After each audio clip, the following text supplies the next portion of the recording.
early morning trip to the another butterfly I've already let to it. Early morning trip to the not at home Polytunnel to open the doors before it gets too hot, and I thought I'd just share with you. We get a lot of these meadow browns here because we've got 13 acres of grassland that we manage up above it. So this is sort of paradise for me, this Polytunnel, which I know is daft. Here's the grape. The grape was in here when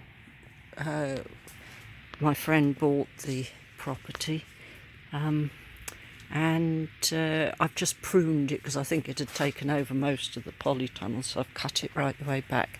This year so far I've taken about half the grapes off, but I really do need to have another. You don't want any that touch, so this one of these bunches has definitely got to go, so I need to pick them out and decide. The melons are being very disappointing this year. They're a different variety.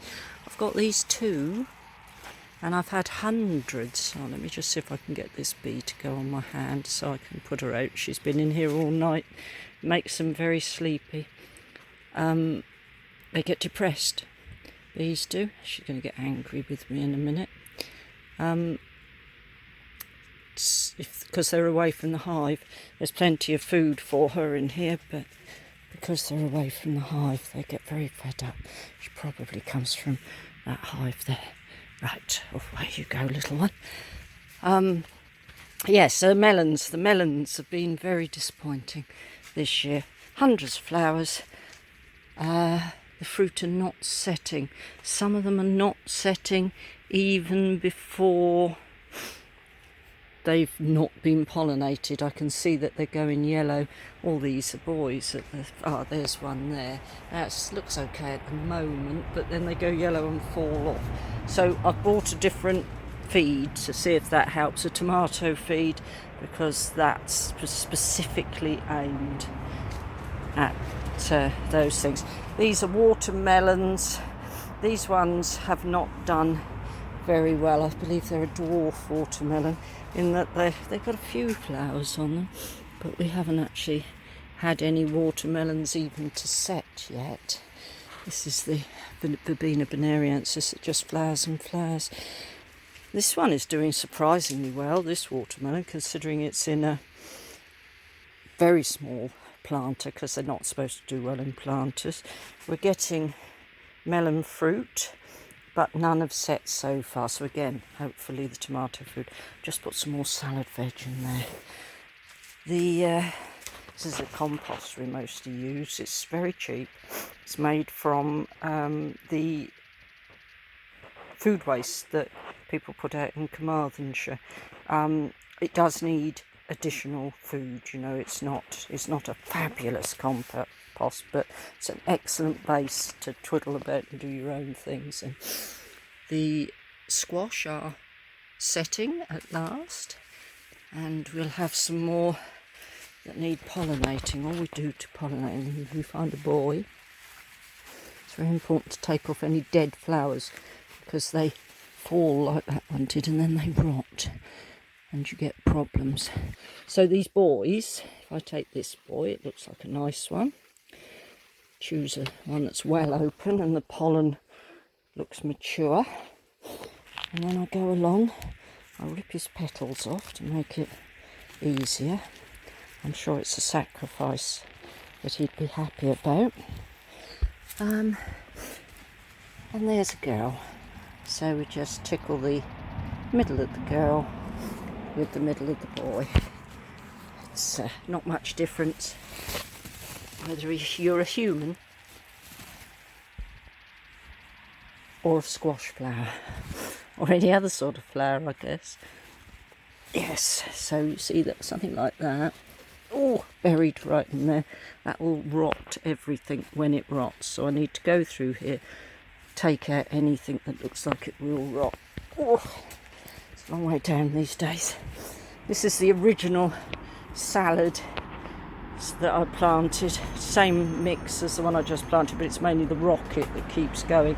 Should really rip it all out, start again. I'm dreadful about not pulling stuff up. Still a few choice leaves in here, and there's an awful lot of rocket, some of which is flowering. So that's the first lot.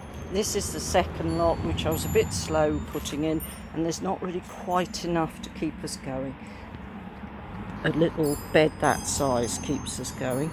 And then there's 2 melons in here, 2 melon plants, and there's 1 melon growing there. There's another melon growing on the top, which I can't quite see. There he is. You can only have about 2 on a plant, so 4 on these 2 plants should do it. I might try and do 3. I know there's another one developing there. So this one's doing well. Again, they say you shouldn't try growing them in planters, but it is quite a big planter, as you can see. What is it? 4 foot long and 13-14 inches deep. So there we are. So this is my not at home polytunnel, and as I say, my little paradise. I love it here.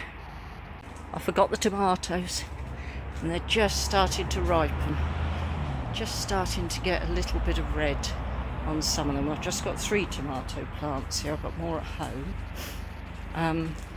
This whole of this is old fish boxes. We've got 1, 2, 3, 4, 5, 6 fish boxes, which we got because we bought an apiary in Pembrokeshire. They're not huge, but they've got 2 squash in them, except for this one at this end, which I'm not sure has got 2.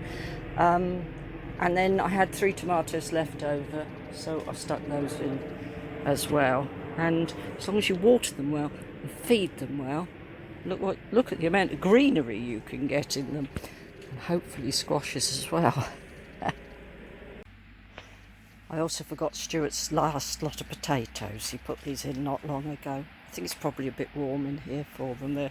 We should stick them outside, but it's going to be so warm outside. Oh, the butterfly. Oh, a different butterfly's just come in. They can't see the plastic, so they just try and get out by battering themselves on it. I will catch that one in a second. And we water everything from rainwater that we catch on the roof of the building over there, and then hose it into here to make it easy. Yes, really is.